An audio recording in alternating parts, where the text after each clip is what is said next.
Nimetamani kwa hamu kubwa kuila karamu hii ya Pasaka pamoja nanyi kabla ya kuteswa kwangu. Maana nawaambieni sitaila tena hadi hapo itakapokamilika katika ufalme wa Mungu.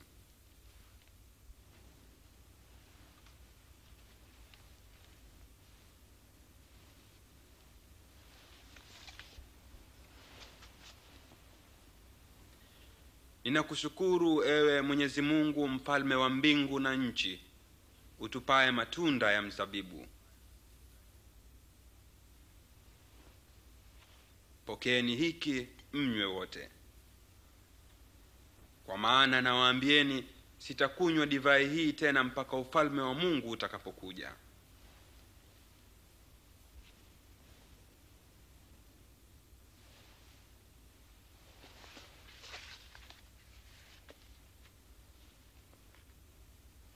Ninakushukuru Mwenyezi Mungu wetu, mfalme wa mbingu na nchi, utupaye chakula chetu.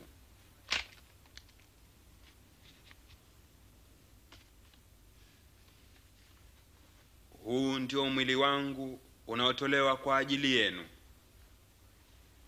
Fanyeni hivi kwa kunikumbuka.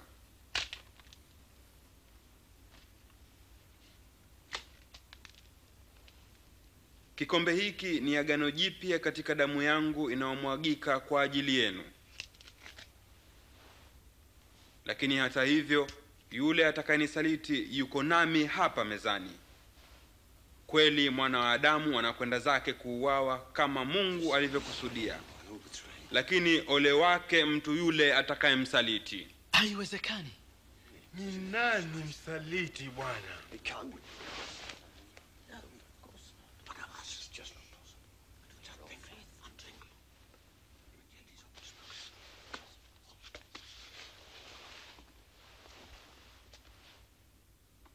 Yule aliye mkubwa kati yenu ni lazima awe kama aliye mdogo zaidi kuliko wote. Na kiongozi lazima awe kama mtumishi. Kwa maana ni nani aliye mkubwa, yule anayeketi mezani kwa chakula ama yule anayetumikia? Bila shaka ni yule anayeketi mezani kwa chakula. Ijapokuwa hivyo, mimi nipo kati yenu kama mtumishi. Ninyi mmekuwa nami wakati wote wa majaribu yangu, na kama vile baba yangu aliponikabidhi ufalme, vivyo hivyo nami nitawakabidhi ninyi utawala. Mtakula na kunywa mezani pangu katika ufalme wangu, na mtaketi katika viti vya enzi kuyahukumu makabila 12 ya Israeli. Basi hakuna msaliti? Simeoni, sikiliza. Shetani ameruhusiwa kuwajaribu nyote apate kuwapepeta kama mtu anayepepeta ngano.